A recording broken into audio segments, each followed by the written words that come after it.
The live TV, सच सबसे आगे। नमस्कार, मैं हूं रंजीत झा और आप देख रहे हैं द लाइव टीवी। बड़ी खबर महाराष्ट्र के सियासत से आ रही है, जहां शिंदे गुट को जोरदार झटका लगा है और यह झटका सुप्रीम कोर्ट ने शिंदे खेमा को दे दिया है। वहीं उद्धव ठाकरे को इस मामले में बड़ी जीत मिली है। सुप्रीम कोर्ट का फैसला उद्धव ठाकरे गुट के हक में आया है। दरअसल यह मामला शिवसेना के बंटवारे के बाद से जुड़े संपत्ति को लेकर है। शिवसेना चुनाव चिन्ह और पार्टी का नाम तो चुनाव आयोग ने एकनाथ शिंदे को दे दिया।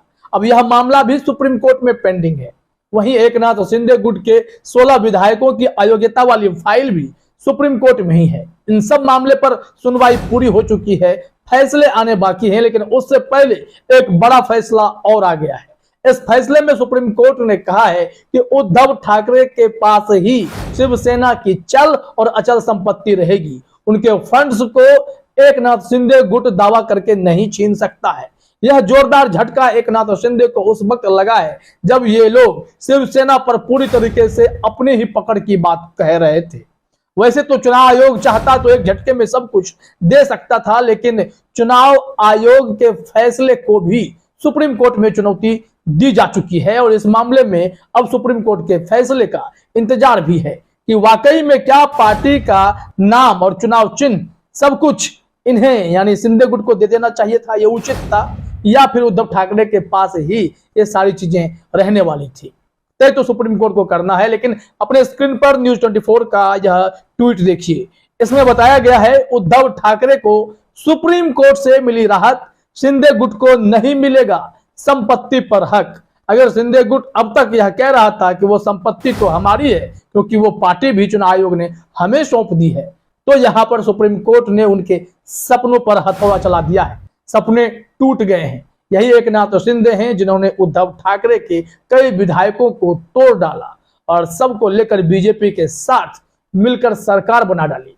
वहीं जो जानकारी आदित्य ठाकरे ने दी थी कि कैसे एकनाथ शिंदे मातोश्री में आकर रोए थे, उन्होंने कहा था कि मुझे बीजेपी के साथ जाना पड़ेगा, अगर नहीं गया तो मुझे जेल भेज दिया जाएगा, मुझे जेल नहीं जाना है। अब आदित्य ठाकरे के इस बयान की भी खूब चर्चा हुई थी। एकनाथ शिंदे क्या बीजेपी के दबाव में आकर जांच एजेंसियों के डर से इन्होंने रास्ता अपना लिया कि बीजेपी के साथ जाना उनके लिए ज्यादा हितकारी है, या फिर वो चाहते तो संजय राउत की तरह जेल का भी जो है दरवाजा देख सकते थे। अगर वो नहीं झुकते तो उनके लिए यह रास्ता बहुत ही मुनासिब होता और फिर डटकर वो खड़े होते, तो फिर शायद एकनाथ शिंदे मुख्यमंत्री भी नहीं होते और उद्धव ठाकरे की सरकार भी नहीं गिरी होती।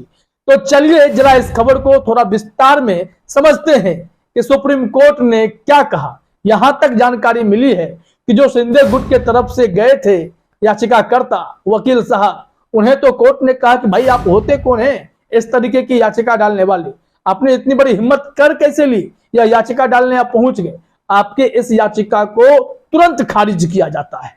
ऐसी भी जानकारी सामने आई है। तो जरा अपने स्क्रीन पर आप पत्रिका की खबर का यह हेडलाइन देखिए। पत्रिका ने अपने हेडलाइन में लिखा है, सुप्रीम कोर्ट से उद्धव ठाकरे को राहत, शिंदे गुट को नहीं मिलेगा संपत्ति पर हक। पूछा आप कौन है भाई? और सुप्रीम कोर्ट के इस निर्णय के बाद यह उम्मीद जताई जाने लगी है कि आने वाले समय में जब शिंदे गुट के विधायकों पर फैसला आएगा या फिर शिंदे गुट ने जो शिवसेना पर अपना हक जमा रखा है चुनाव आयोग के माध्यम से, उस पर भी सुप्रीम कोर्ट का अगर कोई बड़ा फैसला आता है तो उद्धव ठाकरे को राहत भी मिल सकती है या फिर शिंदे के सपने भी टूट सकते हैं। वैसे बीजेपी इस बात को लेकर आशंकित है कि एकनाथ शिंदे ज्यादा दिन तक उनके साथ गठबंधन में यानी बीजेपी के साथ नहीं रह पाएंगे। इस वजह से महाराष्ट्र की नई सियासत जो है वो अजित पवार के इर्द गिर्द फिर से घूमने लगी है और वहां यह तय माना जा रहा है कि आने वाले समय में अजित पवार आपको महाराष्ट्र के मुख्यमंत्री के तौर पर दिखाई पड़ सकते हैं। उन्होंने तो अपनी इच्छा भी जाहिर कर दी थी। हालांकि एनसीपी टूटते टूटते बची है। एक बार तो कोशिश सफल हो गई थी, लेकिन जो है बीते कुछ ही घंटों में वो वापस भी आ गए थे। लेकिन इस बार भी उन्होंने जिद पकड़ ली है। शरद पवार ने उन्हें डांटा, फटकारा, दुलारा, लेकिन बावजूद इसके अजित पवार का रुख अभी भी सस्पिशियस मालूम पड़ता है। भले ही उन्होंने ऐलान कर दिया कि वो एनसीपी में ही रहेंगे जिंदा रहते हुए, लेकिन सत्ता किस हिसाब से पलटेगी, क्या पूरी एनसीपी को वो बीजेपी के साथ ले जाएंगे, इसके लिए तो समय का इंतजार करना पड़ेगा, क्योंकि बड़ा उलटफेर महाराष्ट्र में होना अब भी बाकी है। दूसरी तरफ इस खबर को जरा डिटेल में देखिए क्या कुछ कहा गया है कि सुप्रीम कोर्ट से शुक्रवार को उद्धव ठाकरे समूह को बड़ी राहत मिली है। शीर्ष कोर्ट ने उद्धव ठाकरे गुट के खिलाफ दाखिल की गई याचिका को खारिज कर दिया। सुप्रीम कोर्ट ने शुक्रवार को सुनवाई के दौरान कहा कि शिवसेना पार्टी की चल या अचल संपत्ति को अलग करने से रोकने के लिए निर्देश देने की मांग वाली याचिका खारिज कर दी है। कोर्ट ने याचिका पर सुनवाई के दौरान याचिकाकर्ता से पूछा, आप इस मामले में जनहित याचिका दाखिल कैसे कर सकते हैं?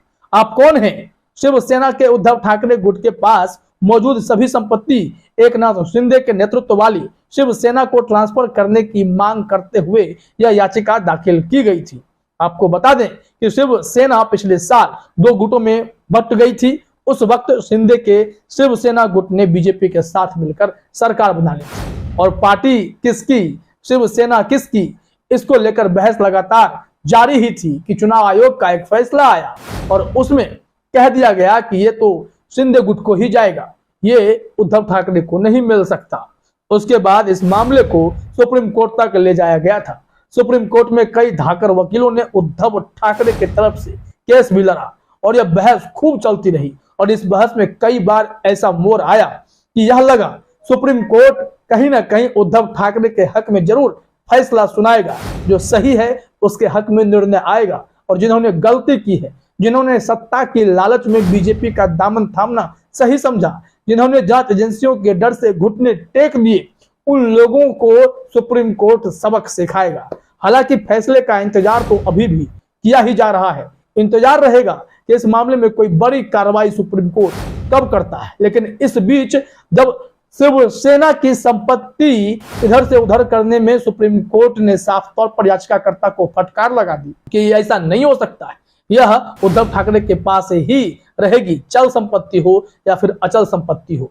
तो एकनाथ शिंदे को यह जोरदार झटका है, क्योंकि पार्टी फंड ट्रांसफर की जहां तक बात है या फिर मूवेबल इमूवेबल प्रॉपर्टी की बात है, ये सारी चीजें जिसके पास होंगी, पार्टी का तंत्र उतना मजबूत उनका ही होगा। एकनाथ शिंदे को पार्टी को मजबूत करने के लिए अब पापड़ बेलने पड़ सकते हैं, क्योंकि यह सब कुछ तो अभी उद्धव ठाकरे के हक में ही जाता हुआ दिखाई पड़ रहा है। वहीं दूसरी तरफ इसमें पत्रिका ने यह भी लिखा है कि जो वकील साहब थे, जो याचिका डालने गए थे, शिंदे गुट के लिए सब कुछ मांग रहे थे, उनका नाम आशीष गिरी है।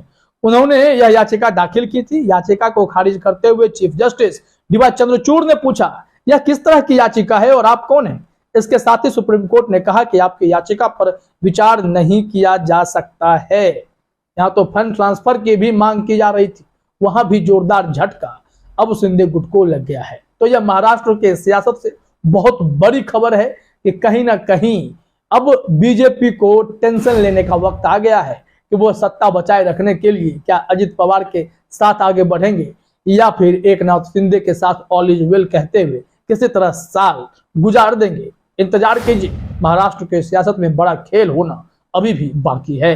फिलहाल इस वीडियो में इतना ही। आप सभी का हमसे जुड़ने के लिए बहुत बहुत धन्यवाद। द लाइव टीवी, सच सबसे आगे।